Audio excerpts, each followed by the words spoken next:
One of my biggest regrets as a content creator is not releasing this review 2, 3, maybe even 4 years ago. I think it's 3 years ago, 3.5.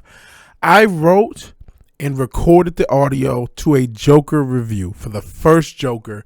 Before the Batman came out, I predicted that they were going to use Bruce Wayne's dad to be an asshole in future tellings of the story, and I was right. And that Joker was always overrated, and I think now after Joker 2 has come out, and I haven't seen the movie, I'm not going to see it. You know, spoilers for all Joker movies, all Batman movies, all media that ever existed. Spoilers. So, yeah, I guess he gets diddled and knocks up Harley, and Heath Ledger clone kills him and becomes the Joker or something. I don't know. I don't care. The first one was overrated. And I wish I would have released the review. But shout out to, was it Mahler?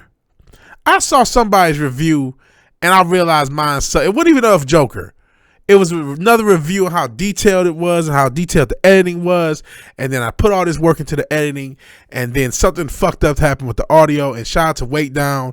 He actually helped me. He's my old editor. He helped me with it. And something happened fucked up with the audio. On top of that, the old computer I had kind of smashed after I dropped it on the ground moving, and so all those files are lost. And so I scrapped the review and I just said, fuck it, I'll never do a review. And now that Joker 2 has come out, I wish I would have posted that review so I could gloat and say I told you so. And the only man who knows this is the Wait Down, and he's probably forgotten because that was like 2.5 years ago, and he has like a family and shit.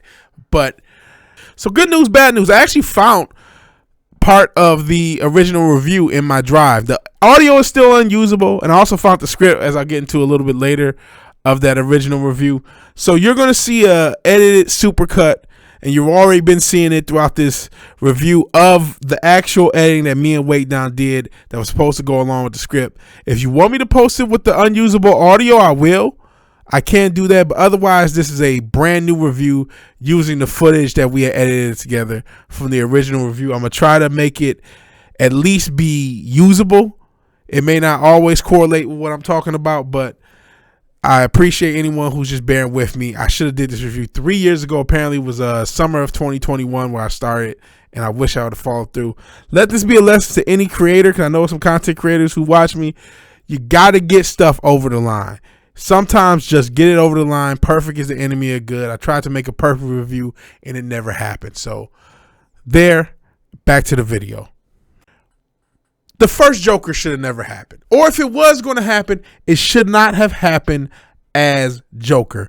Arthur Fleck was never Joker. I guess not as canon, but he never was. Joker is a sociopath, yes, which I don't think Arthur Fleck quite is.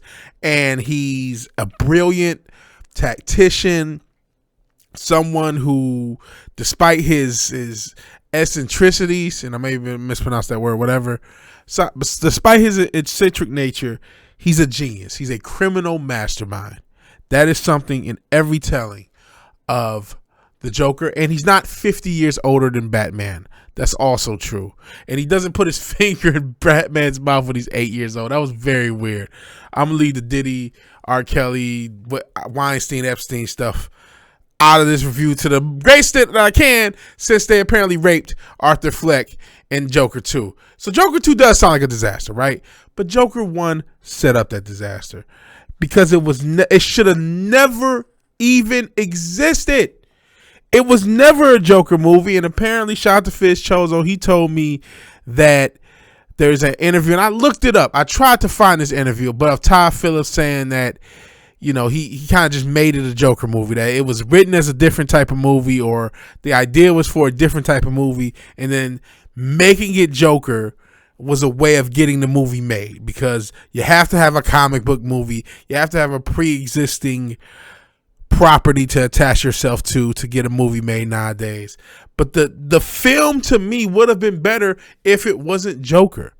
If I wasn't supposed to think this is in the same universe as Batman and Gotham, and you know, it would have been better just telling somebody's story who had mental illness and showing a society that doesn't care, showing his incongruities with that society, and then showing him embrace this insane persona as a way of coping.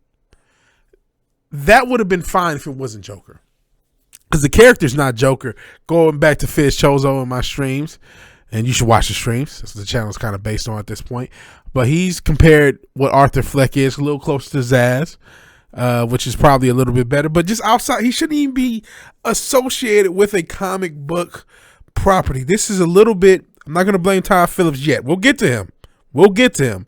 But I gotta blame DC, which is something I've done my entire life as a DC and Batman fan. Gotta blame Warner Brothers or DC or the executives for being so close-minded they couldn't just accept a movie as it is. Now, I don't know that it was pitched to them as anything other than Joker, but we are in a climate where if it's not an attached property or established property or a comic book movie, it ain't getting made. So even if it wasn't pitched to them as anything other than Joker, surely when Todd Phillips came up with it, he knew it had to be a comic book movie for it to get made. We don't make movies anymore. We don't make film. And as a result, that was my biggest issue with the first Joker. It should have not existed in the Batman DC canon. So let's get into it. Let's actually get into why I think that instead of just saying it. I already kind of alluded to it or talked about it earlier. So the thing with a lot of these comic book entities is they get rebooted, they get redone, remade, things change about them. They're plastic or elastic dynamic cannons. I'm trying to come up with a great word that'll stick, but they're cannons that are constantly changing. You know what I mean? If Paul Dini comes up with a character named Harley Quinn for his cartoon show in the early 90s, him and Bruce Timm's cartoon show, that character now becomes a part of the lore, right? If Chris Nolan makes the Batmobile into a tank, that becomes a part of the lore, right? And so by giving this movie that attachment, it now has the ability to control Batman's lore. Where what you're trying to do is make a great standalone film, because that's all Joker was supposed to be. 2 was never supposed to happen either. As much as 1 shouldn't have happened, or at least shouldn't have happened as a Joker, 2 shouldn't have happened. I would have to see the movie, which I'm not going to do, to understand why it was made. It may have just been, hey, it's a cash grab, and Todd Phillips is just gonna just flip the finger and get the fuck out of here. I don't know. But when you do something in one telling of the story, it can now be done again. This is one of my biggest issues. I wish I would have made the fucking review, because now it's already come to pass. Because the Batman, a totally separate universe, with Robert Pattinson and what's his name, Matt Reeves, I believe, is the director of that universe. Well, now the whole reason Gotham is shitty is Thomas Wayne. He's the entire reason. He comes up with a slush fund that the gangsters and the mob is able to use, and he fucks up Gotham beyond repair, and he's just a fucked up politician. And that started in Joker. Now, he didn't destroy all Gotham with a slush fund in the Joker, but he was a corrupt, I don't know about corrupt, but just arrogant, aristocratic politician.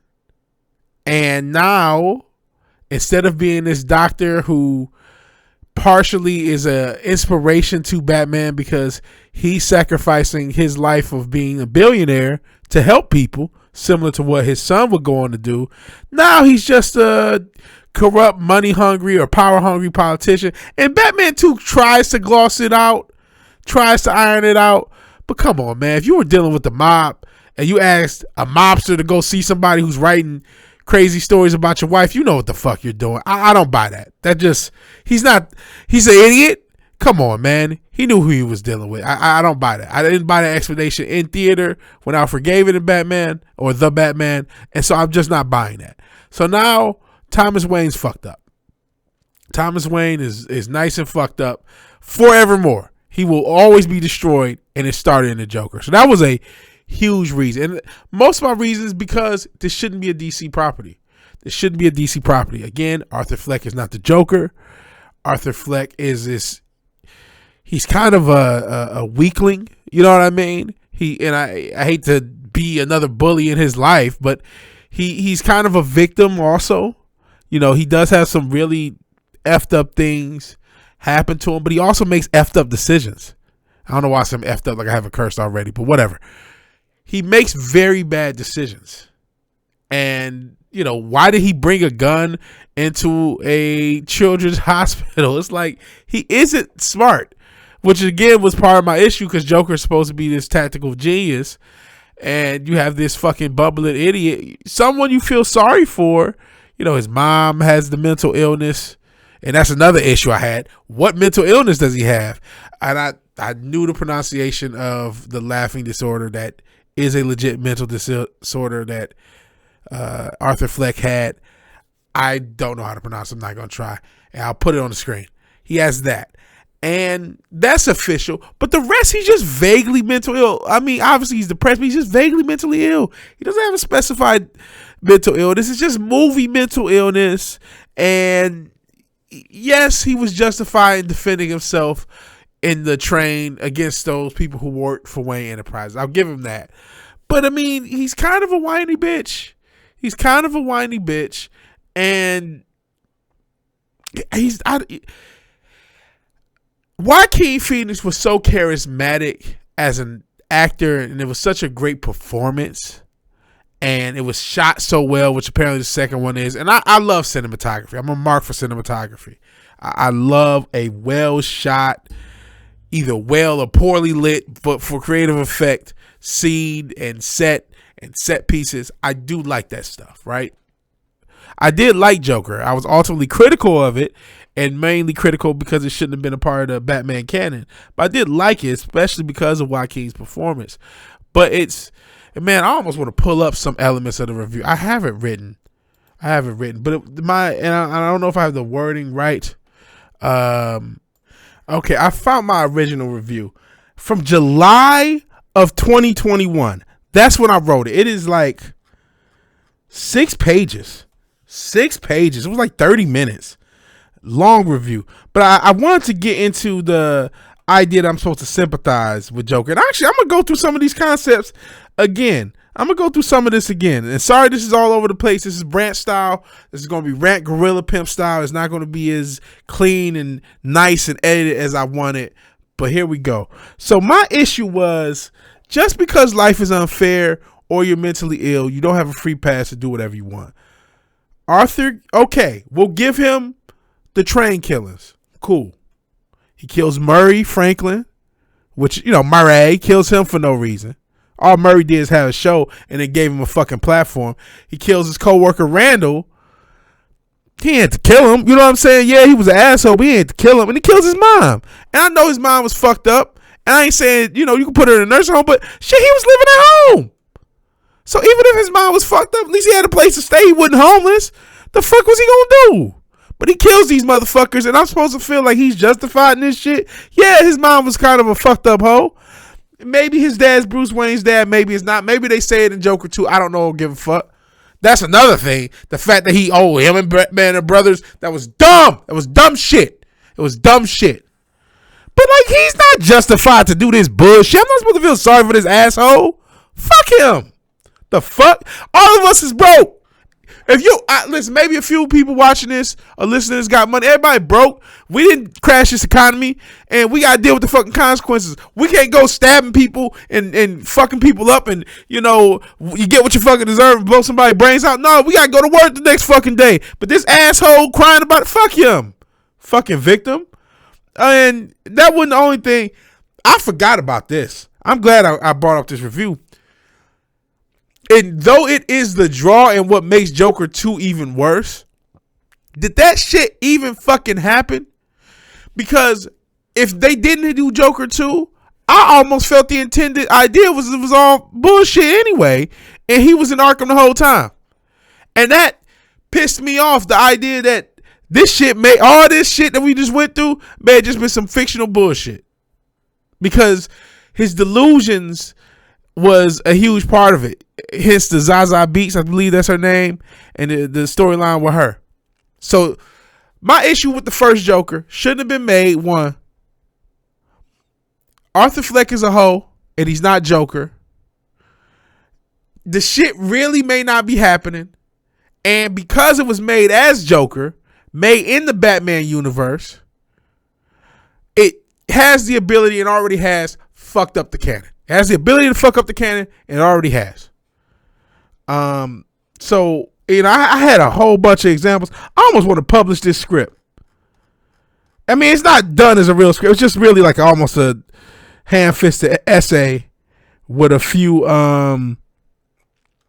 segments. God damn it, I wish I'd have finished this shit and done it what I want. Cause I got like notes about different songs I would have fucking played, different titles and shit. God damn it, I fucked this one up. Oh well. So this is what you got. About 15 minutes of me ranting.